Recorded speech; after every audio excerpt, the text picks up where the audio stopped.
I want unity in my family. Man in blue says, children wants better guidance from parents. They are missing. All these factors are missing in society. Are they really missing? Or what is the root cause of the missing? What is the reason of missing these factors from the society today?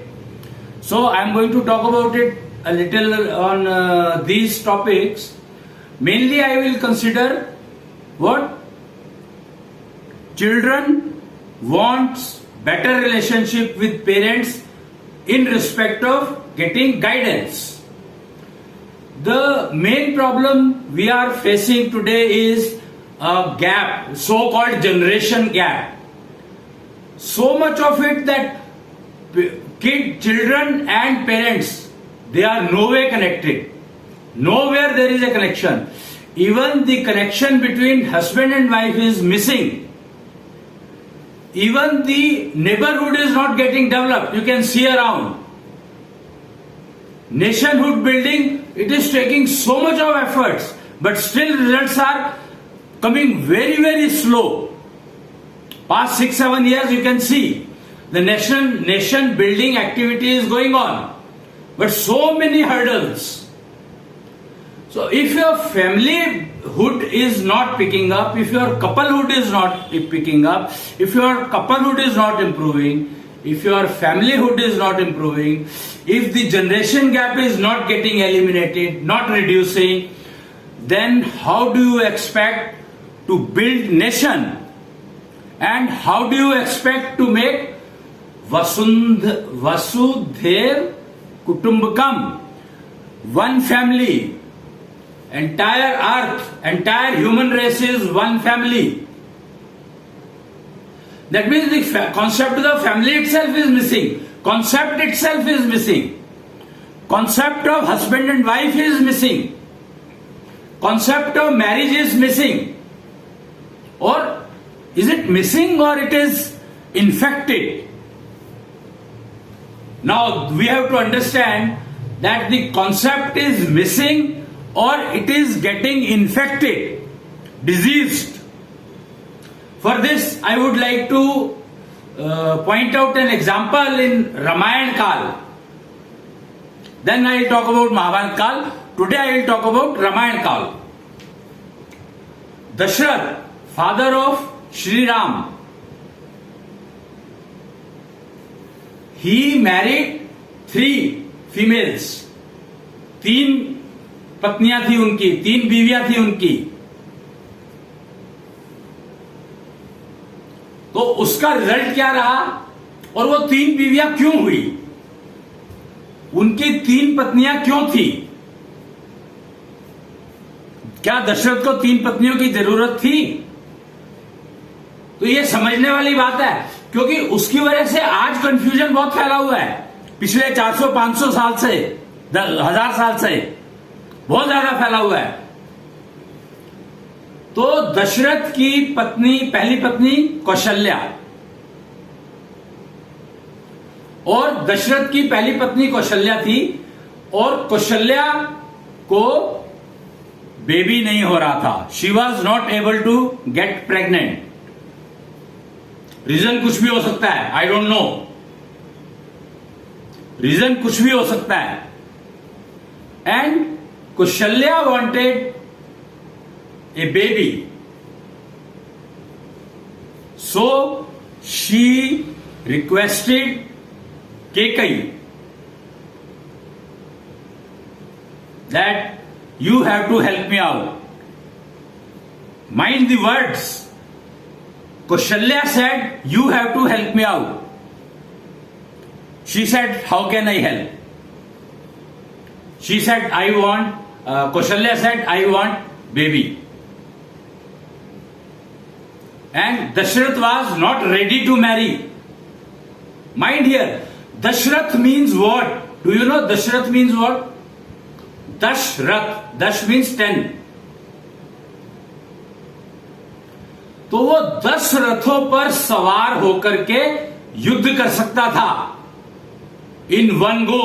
लोग कहते हैं 2 नावों पे पैर नहीं रख सकते आप. इमेजिन मैं क्या कह रहा हूं, दशरथ का मतलब समझें।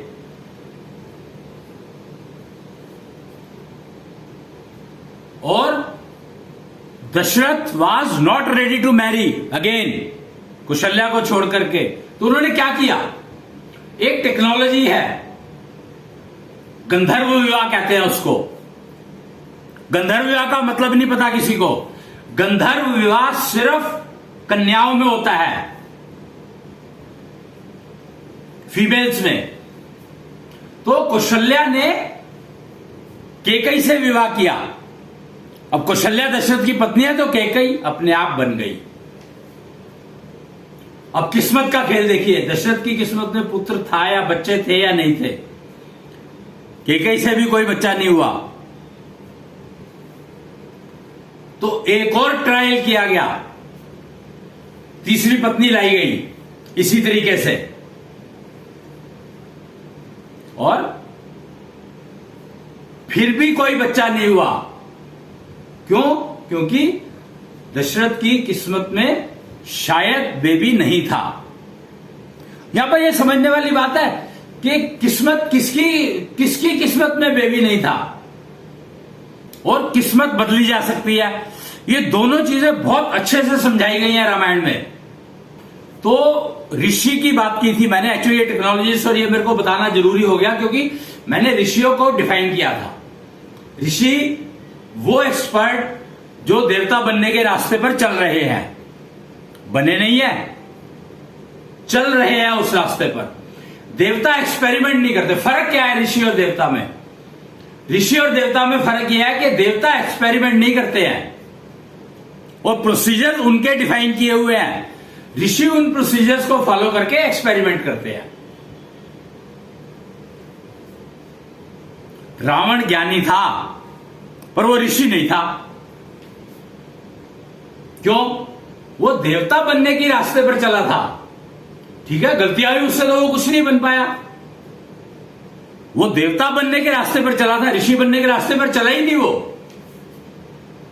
और ये फर्क क्या है? ये फर्क है ऐशोनिधि का। ऐशोनिधि क्या है? Mental network. आपकी मेंटल नेटवर्क क्या है? आपकी अपनी पर्सनल। तो रावण की मेंटल नेटवर्क उस लेवल की थी कि उसने कहा ऋषि बनना बेकार है। तो वो देवता बनने के रास्ते पर चल पड़ा और उससे कुछ गलतियां हो गई और उस गलतियों का नतीजा यह निकला कि वो कुछ भी बन नहीं पाया। पर ज्ञानी अभी भी वही कहलाता है। लक्ष्मण को ज्ञान लेने के लिए श्री राम ने खुद भेजा था रावण के पास मरने से पहले। ये बात जग जाहिर है, सबको पता है इस बात का। पर रावण ने क्या ज्ञान दिया वो बात या तो लक्ष्मण को पता है या रावण को पता है, बाकी किसी को नहीं पता। इवन राम जी को भी नहीं पता। और रावण की एक ही पत्नी थी, मंदोदरी। दशरथ की बात करते हैं हम, रावण तो उसके बाद की बात है। ये यहां पर ये देख लीजिए कि दशरथ की 3 पत्नियां थी पर रावण की एक ही थी। और दशरथ और रावण को दशानन कहा गया है। 10 सिर दिखाए जाते हैं उसके। तो वो ये 10 सिर का मतलब है कि उसकी जो ऐशोनिधि थी वो 10 गुना थी, लेकिन डिस्कनेक्टेड थी। प्रॉब्लम यहां हुई उसको ज्ञान तो हो गया पर उस ज्ञान का उपयोग कर रहा। शिव ज्योति, वो आपको पता है शिवलिंग लेने के लिए गए थे, शिव शंकर के उपासक थे। रावण तो बहुत बड़े उपासक थे शिव के, तो वो क्या करने गए थे शिव के पास? शिव ज्योति लेने। शिव ज्योति एक ऐसा वो है, सिस्टम है, कंपोनेंट है जो इस ज्ञान को इंटीग्रेट करता है। मैंने पहले कहा था I want integration in my family, unity in my family. तो यूनिटी तो आप बांध करके ले सकते हो पर इंटीग्रेशन बांध के नहीं आता, वो मर्जी से आता है। उसको प्राप्त करना पड़ता है। अगर आप यूनिटी चाहते हैं तो आपको गांठ मार के और एक रस्सी से सबको बांध दो, मिल जाएगी। लकड़ी के गट्ठर का एग्जाम्पल दिया जाता है, बेकार है वो, उसका कोई मतलब नहीं है। वो आपको ज्ञानवान नहीं बना सकता, या वो आपको ज्ञानवान बना सकता कि भाई आपके पास आपने लाइब्रेरी इकट्ठी कर। यूनिटी का मतलब है आपने लाइब्रेरी इकट्ठी कर ली। भेड़ बकरी कल्चर, भेड़ बकरी कल्चर से आपको कुछ भी मिलने वाला नहीं है। भेड़ बकरियां चरवाहे के बिना बेकार हैं। फिर गाय कल्चर, गाय कल्चर में आपको चरवाहे की जरूरत नहीं है। गाय अपने आप को अपने आप गाइड कर सकती है। भेड़ बकरी कल्चर में गाइड नहीं कर सकती, वो इधर उधर भागती रहेंगी। एक चरवाहा चाहिए, नहीं तो भेड़ बकरियों को पता ही कुछ नहीं है क्या हो रहा है क्या नहीं हो रहा। उनको किसी चीज से मतलब ही नहीं है। एक्सीडेंट हो जाएगा, लग जाएगी, ये फलाना, कुछ नहीं। लेकिन गाय, गाय एक प्राणी है जो जिसको चरवाहे की जरूरत नहीं है, वो सेल्फ गाइडेड है। और इंसान या पशु पक्षी और इंसानों में फर्क समझ लो। इंसान जो है ऐशोनिधि आधारित है। इनमें से कोई भी ना भेड़ बकरी कल्चर और ना गाय कल्चर। गाय का मतलब यहां पर मैं गाय भैंस वगैरह सब गिन लेता हूं, पर इन सब में सबसे समझदार गाय ही मानी जाती है। पंचगव्य से बहुत कुछ बनता है, खाने का सारा सामान, सारी फूड इंडस्ट्री पंचगव्य से चलती है, चल सकती है। और स्वास्थ्य निश्चित है, पेट का स्वास्थ्य। धन्वंतरी ज्ञान, धन्वंतरी ज्ञान को अगर आपने इंप्लीमेंट करना है तो गाय कल्चर आपको अडॉप्ट करना ही पड़ेगा। और जहां जहां पर किया गया है, अभी बता रहे थे कोई उरुग्वे करके एक राष्ट्र है, नेशन है, वहां पर गाय कल्चर को यूज किया जाता है और वो बहुत ही समृद्ध है एग्रीकल्चर में। तो पंचगव्य से आप धन्वंतरी ज्ञान को इंप्लीमेंट कर सकते हो और कोई स्कीम नहीं है और किसी चीज से संभावना नहीं है। वो सिर्फ पंचगव्य से ही वो संभव है कि आप धन्वंतरी ज्ञान को, धन्वंतरी किचन, अपने किचन को धन्वंतरी किचन में बदल सकते हो। और अगर आपका किचन धन्वंतरी किचन हो जाए तो आपके घर में कोई भी रोगी नहीं रहेगा। निरोगी काया पक्की है, पर रोग फिर भी हो सकता है अगर आपकी ऐशोनिधि पुअर है तो ऐशोनिधि का ध्यान रखना बहुत जरूरी है। मेंटल नेटवर्क, मेंटल वेल्थ की नेटवर्क। तो रावण के पास ऐशोनिधि इतनी थी कि उसको पता था कि मुझे ऋषि नहीं बनना है, मुझे देवता बनना है। पर रास्ता देवता बनने का पता नहीं था। देवता जो देते हैं उसको यूज करके आप प्रोडक्ट बना सकते हो, लेकिन देवता बनने का जो रास्ता है वो समझने के लिए तो आपको अपनी ऐशोनिधि बढ़ाने के अलावा कोई चॉइस नहीं है। बनानी ही पड़ेगी, बढ़ानी ही पड़ेगी, और इतनी बढ़ानी पड़ेगी कि आप देवता के उस पे अपने आप से चल पड़ो। आपका एम है आपकी ऐशोनिधि बढ़नी चाहिए, शिव ज्योति आपकी फंक्शनल होनी चाहिए। तो आप शिव ज्योति का मतलब है कि जिस ज्ञान की आपको जरूरत है उसकी बत्ती जला दे। रावण इसीलिए शिव का पुजारी था और शिव का पुजारी बनना ही पड़ेगा। अगर आपको ज्योति, अपनी शिव ज्योति को जागृत करना है, यानी ज्ञान को इंटीग्रेट करना है। मैं बात समझ रहा हूं? ज्ञान से विज्ञान अगर बनाना है तो आपको ज्ञान से विमुख होना पड़ेगा, लेकिन या विशेष ज्ञान बनाना है तो भी आपको शिव ज्योति की जरूरत इतनी नहीं है, एक्सपीरियंस की ज्यादा जरूरत है। लेकिन अगर आप अपने ज्ञान को इंटीग्रेट करना चाहते हैं, यूनाइट नहीं, इंटीग्रेट, तो आपको शिव ज्योति जलानी ही पड़ेगी। कोई चॉइस है ही नहीं, हल ही नहीं है कोई। शिव ज्योति ही एक ऐसा सिस्टम है जो आपको, आपके ज्ञान को इंटीग्रेट कर सकता है। क्योंकि साइंस को यह बात पता नहीं है तो इसीलिए साइंटिस्ट बेचारे ऋषि भी नहीं बन पाए, पहले लेवल के ऋषि भी नहीं बन पाए अभी तक। नया कुछ है ही नहीं करने को उनके पास, कुछ भी नहीं है नया। जड़ से इलाज या जड़ का इलाज, इसी में ही कंफ्यूजन है कि जड़ का इलाज करना चाहिए या जड़ से इलाज करना चाहिए। धन्वंतरी ज्ञान जड़ से इलाज करता है। और अश्विनी कुमार, अगर आपको पता हो, नाम सुना हो आपने, तो वो जड़ का इलाज करते हैं। अगर आप जड़ से इलाज करोगे तो जड़ बीमार हो सकती है आपकी, तो आपका रोग ठीक होगा या नहीं होगा पता नहीं है। लेकिन अगर आप जड़ का इलाज करते हो तो गारंटी है कि आपके जो फल निकलेंगे, फल बनेंगे, एब्सोल्युटली परफेक्ट होंगे, स्वाद होंगे, नियम अनुसार होंगे, संपूर्ण होंगे गुणों से, कोई कंफ्यूजन नहीं देंगे। ये सब कुछ इंटीग्रेशन से आता है, यूनिटी से नहीं आता है। और ऐशोनिधि को आपको अपनी को विकसित करना पड़ेगा और शिव की आराधना करने का तरीका सीखोगे तभी शिव की आराधना कर सकते हो और तभी वो शिव ज्योति आपको काम करेगी। शिव ज्योति का मतलब क्या है? इंटीग्रेशन ऑफ ज्ञान, नॉट यूनिटी ऑफ ज्ञान। तो टेक्नोलॉजिस्ट बनो। अगर आपको डिसाइड आपको करना है कि आपको साइंस के रास्ते पर चलना है या टेक्नोलॉजी के रास्ते पर चलना है। टेक्नोलॉजी जो है वो कहती है कि ये जरूरत है तो इसको प्रोड्यूस करो।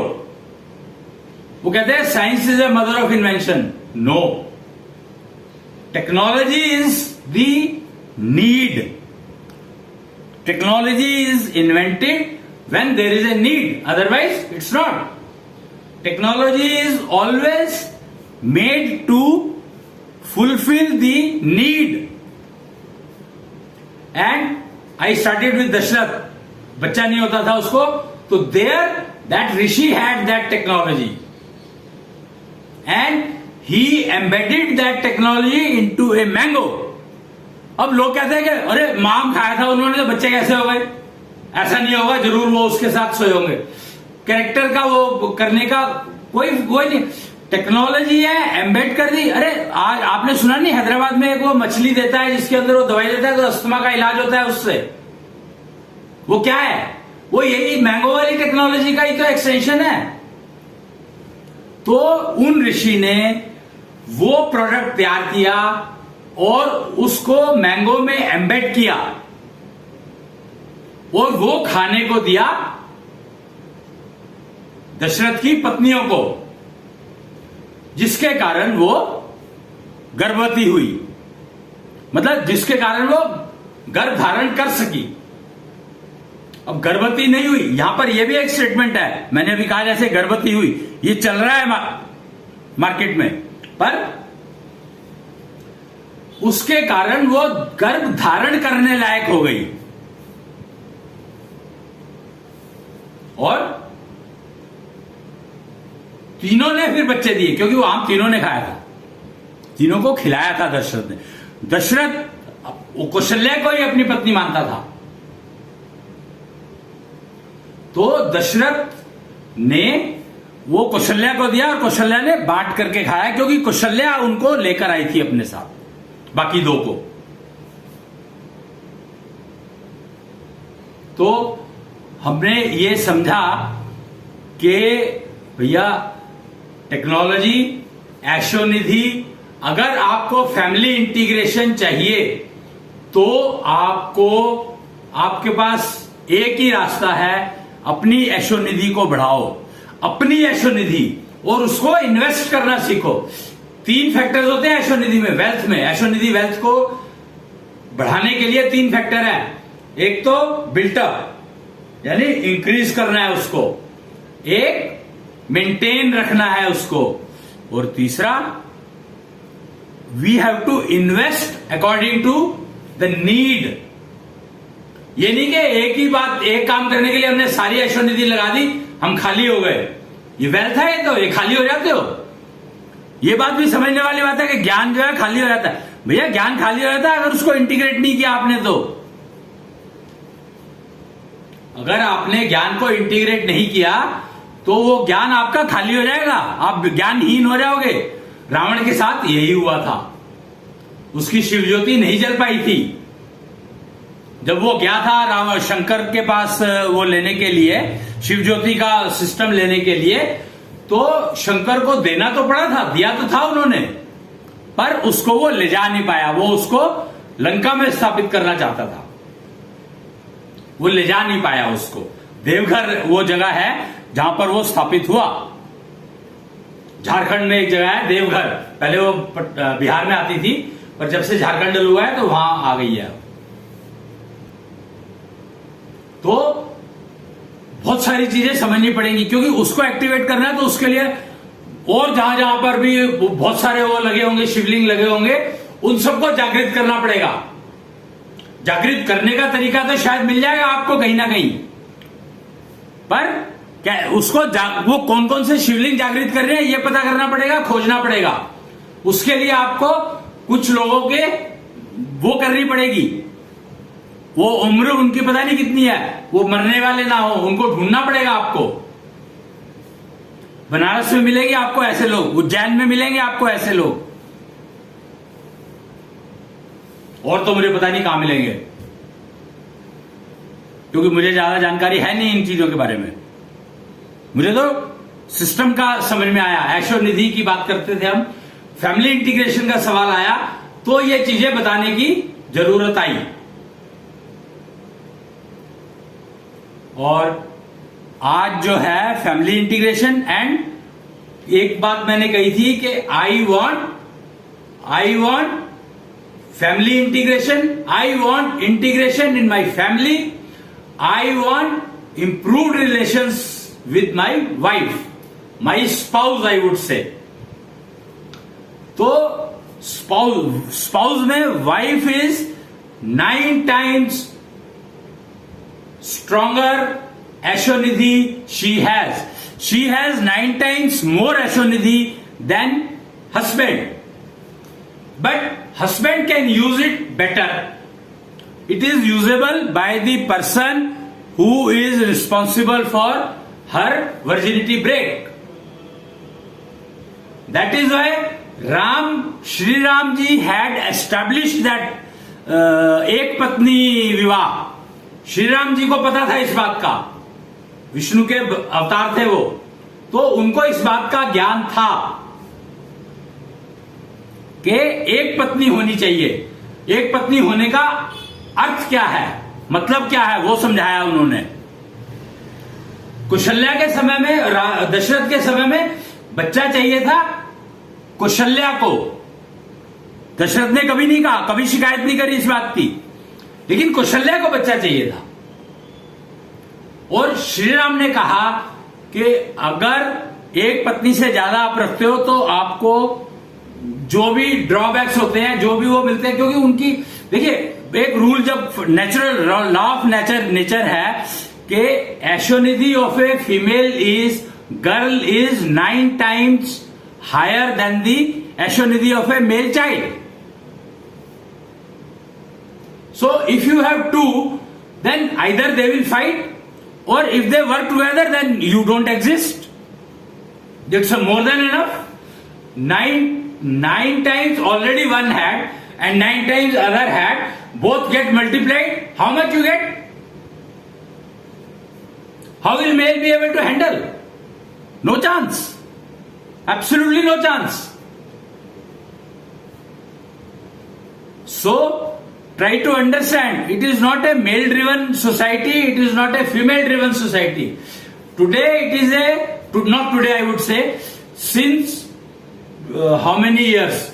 Almost 1700 बनाम 17 आता है, कुछ तो आता है। तो 1700 ईयर्स से चल रहा था जो कल्चर, 1700 से कैसे हो सकता है, पहले से होगा। आई थिंक ये तो शायद 4000 साल से है। भेड़ बकरी कल्चर जो है 4-4,500 साल से चल रहा है। महाभारत के टाइम पे नहीं था डेफिनेटली। तो भेड़ बकरी कल्चर जो चल रहा है वो 4,500-5,000 साल से चल रहा है। और अब वो 2011 के बाद से गाय कल्चर में कन्वर्ट हुआ। 2011 के बाद से, इनफैक्ट 2006 से, आई वुड से, नॉट 11, 2006 से शुरू हुआ था, बात होनी शुरू हुई थी इसके ऊपर, और 2011 से इट स्टार्टेड बिकमिंग विजिबल।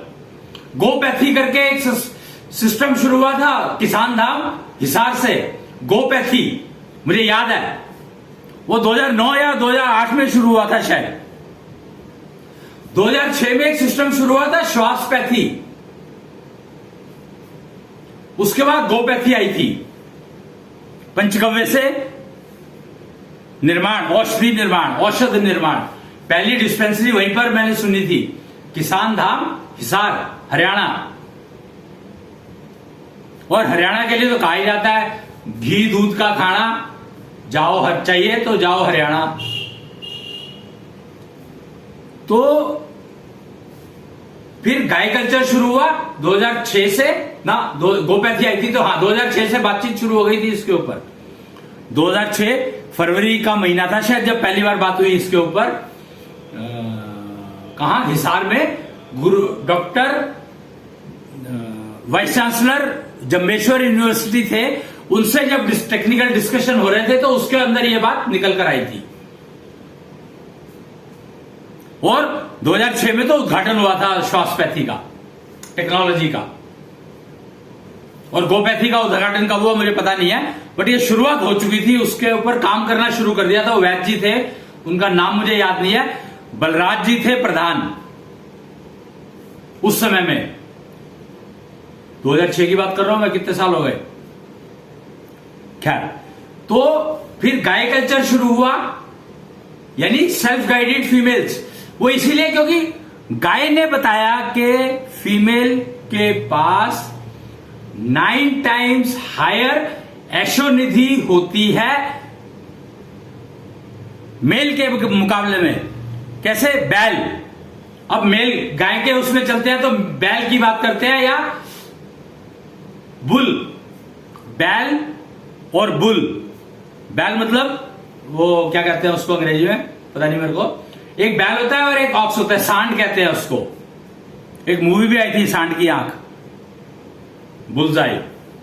खैर, तो सांड और बैल को समझो और गाय को समझो तो आपको तुरंत पता लग जाएगा फर्क क्या है। एशोनिधि का फर्क किसको कहते हैं, ज्यादा दूर जाने की जरूरत ही नहीं है।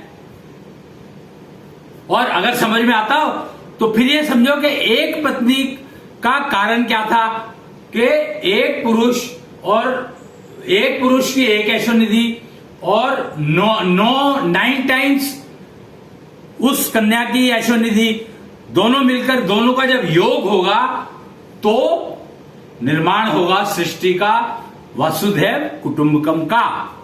पूरी वसुधा एक कुटुंब, यानी सभी के सभी देवता बनने के रास्ते पर चलेंगे। 33 करोड़ क्यों भाई, ज्यादा भी हो सकते हैं ना। Why not 800 crore, why not, क्या प्रॉब्लम है? कोई प्रॉब्लम नहीं है, कोई समस्या ही नहीं है किसी भी तरह की। 800 करोड़ देवी देवता क्यों नहीं हो सकते, 33 करोड़ हो सकते हैं। तो पर यह तभी संभव है जब हम समझेंगे कि स्त्री क्या है, लड़की क्या है, पुरुष क्या है, लड़का क्या है। जब ये चीजें समझ में आएंगी फिर उनको दिशाहीन नहीं करना है, उनको दिशा दिखानी है कि शिव ज्योति जागृत करो अपनी, तो और ज्ञान को जागृत करो। पर अधूरा ज्ञान है, पुरुष के पास भी अधूरा है, वो कन्या के पास भी अधूरा है। योग होगा तो पूरा होगा, नहीं तो पूरा होगा ही नहीं। कन्या को पूर्ण कहा जाता है पर संपूर्ण नहीं होगी जब तक विवाह नहीं होगा, और मां को संपूर्ण कह दिया जो कि गलत है। पत्नी संपूर्ण होती है, पति पत्नी संपूर्ण होते हैं, कन्या पूर्ण होती है, वो भी 14 साल के बाद, 13 साल 14 साल के बाद, यानी जब उसका मेंस्ट्रुअल साइकिल शुरू होता है उसके बाद पूर्ण होती है वो, नहीं तो वो भी अपूर्ण है। जब पैदा होते हैं तो अपूर्ण ही होते हैं सारे। लेकिन कन्या एशोनिधि 9 टाइम्स हायर लेकर के पैदा होती है मेल चाइल्ड के कंपैरिजन में। इसीलिए अब जो है जब कन्या जन्म लेती है तो लोग खुशी मनाते हैं। क्यों भाई? तो जेंडर डिस्क्रिमिनेशन तो आप पहले दिन से शुरू कर देते हो कि कन्या पैदा हुई है तो उसकी खुशी मना रहे, आप पुत्र पैदा हुआ है तो उसकी खुशी नहीं मना रहे। ये क्या लॉजिक हुआ? और उसको पब्लिक में दिखा रहे हैं। तो जेंडर डिस्क्रिमिनेशन तो आपने पहले दिन से उनके दिमाग में डाल दिया, तो कंफ्यूजन तो बिल्डअप शुरू हो ही गया। तो ये सेलिब्रेशन और ये कहानियां बंद करो, क्योंकि ये आपको सिर्फ नुकसान दे रही हैं, सिर्फ नेगेटिव कर रही हैं और कुछ नहीं कर रही हैं।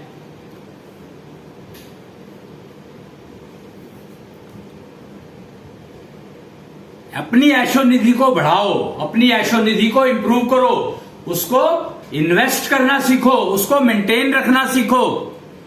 आप तो सबसे पहले तो ऐशो निधि को ही खराब कर रहे हो। अब जब आप कन्या का सेलिब्रेशन करते हो और पुत्र का नहीं करते, या पुत्र का करते हो और कन्या का नहीं करते, तो जेंडर डिस्क्रिमिनेशन आपने डाला था। यानी आपने जिसकी 9 टाइम्स हायर ऐशो निधि थी लड़की की, वो ही गिरानी शुरू कर दी पहले दिन से ही। और पुत्र की एक ही है, उसको बढ़ाना शुरू कर दिया जो बढ़ नहीं सकती। तो फिर उसको भी कंफ्यूजन कि इतनी एफर्ट कर रहा हूं मैं। लोग कहते हैं मैं इतनी मेहनत करता हूं, रिजल्ट नहीं मिलता।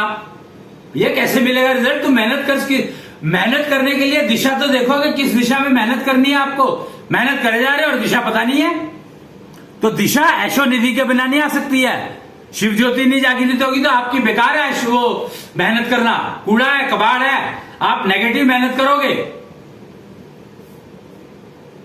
दिशा को समझो, बिना दिशा समझे अगर आप मेहनत करोगे तो आपकी जिंदगी बवाल है। आपके फैमिली डिसइंटीग्रेटेड रहेगी, आपकी आपके स्पाउस के साथ कभी नहीं बनेगी, गारंटी देता हूं मैं, बनेगी ही नहीं। परिवार आपका एकत्रित होगा ही नहीं, इकट्ठा होगा ही नहीं, कभी भी नहीं होगा। ऐशो निधि की इन्वेस्टमेंट ही आपके परिवार को इकट्ठा रख सकती है। यहां पर परिवार को इकट्ठा रखने की कोशिश आपको नहीं करनी है, आपको अपनी ऐशो निधि को मेंटेन करना है, तो आपका परिवार अपने आप इकट्ठा रहेगा।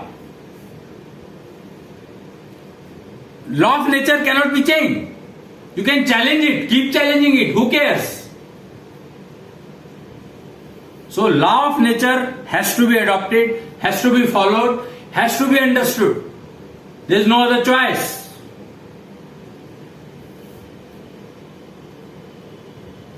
तो मैंने आपको आज काफी टेक्नोलॉजी के बारे में बता दिया, और 3 पत्नियां और 1 पत्नी होने का रीजन बता दिया आपको मैंने। पत्नी आप 4 भी रख सकते हो, 5 भी रख सकते हो, 1 भी रख सकते हो। फायदा आपको उठाना है, नुकसान आपको उठाना है। वो पुत्र तो हुआ, पुत्र तो हुए, लेकिन दशरथ को प्राण त्यागने पड़े पुत्र मोह में। मैं ये नहीं कह रहा हूं कि पुत्र नहीं होने चाहिए थे, क्योंकि दशरथ ने एक अपनी जो बची हुई लाइफ थी वो दे दी पुत्रों को।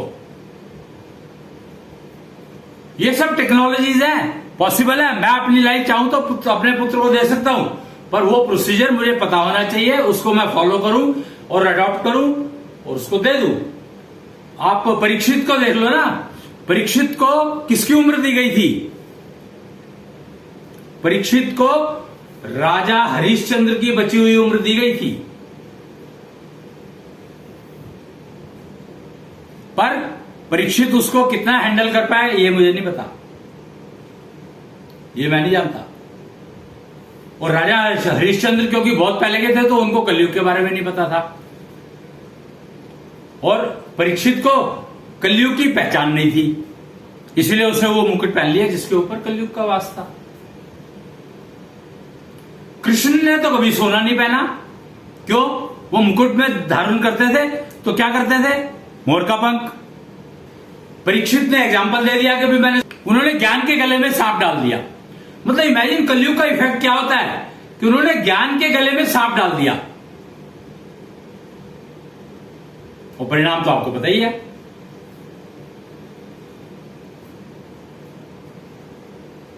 तो ऐशो निधि को समझे।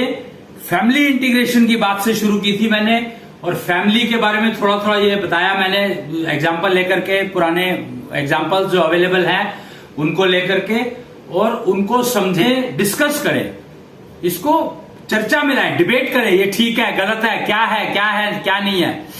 अगर आप, और एक बात, ये बात मैंने पहले ही कह दिया कि 800 करोड़ देवी देवता होने में किसी को कोई ऑब्जेक्शन नहीं है, किसी को भी कोई ऑब्जेक्शन नहीं है, किसी को भी। सिर्फ देवी देवता जो होते थे, तो देवता लड़ते नहीं थे आपस में, उनकी लड़ाई होती थी राक्षसों से।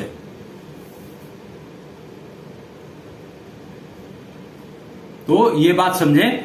और अब तो इंद्र गद्दी, पहले तो इंद्र देवताओं के राजा हुआ करते थे, अभी भी इंद्र देवताओं के राजा होते हैं, पर अब इंद्र के रूप में कृष्ण स्वयं बैठे हैं, खुद अपने आप कृष्णेंद्र कहलाते हैं वो। अब 2011 में उनको राज तिलक हुआ था इंद्र गद्दी का, और महाभारत में उन्होंने डिक्लेयर किया था, इंद्रप्रस्थ बनवाया था। ये बातें सब डॉक्यूमेंटेड है, हर चीज डाउटलेस, इनके ऊपर डाउट किया ही नहीं जा सकता। तो इन चीजों को समझें और उनका उपयोग करें। आप देवता बनो ना, क्या दिक्कत है, किसी को कोई प्रॉब्लम नहीं है। 800 करोड़ क्या, 1000 करोड़ क्या, 11000 करोड़ क्या, देवता कितने भी हो सकते हैं, देवियां कितनी भी हो सकती हैं, कोई वो है ही नहीं, कोई लिमिट नहीं है, कोई वो नहीं है। जिसकी इच्छा हो बन सकता है देवता। ऋषि बनना मुश्किल है। यहां पर यह समझने वाले, और फर्क है ऐश्वर्निधि का। अगर आपकी ऐश्वर्निधि पुअर है तो आप ऋषि बनोगे।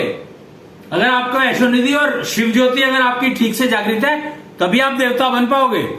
देवता बनने का मतलब यह है कि आपकी शिव ज्योति पूर्ण जागृत है, आप एक पत्नी को और परिवार में इंटीग्रेशन है, क्योंकि परिवार की सपोर्ट के बिना आप देवता नहीं बन सकते, पत्नी की सपोर्ट के बिना आप देवता नहीं बन सकते, क्योंकि 9 गुना तो ऐश्वर्निधि उसकी हायर है। अच्छा, एक और प्रॉब्लम यहां पर, एक ना मतलब कितने सारे इश्यूज है। चलो इन इश्यूज के बारे में बाद में बात करेंगे, अगले उसमें बात करेंगे, बहुत टाइम हो गया। तो आज के लिए इतना ही, बाय बाय, टेक केयर, जय कृष्णेंद्र।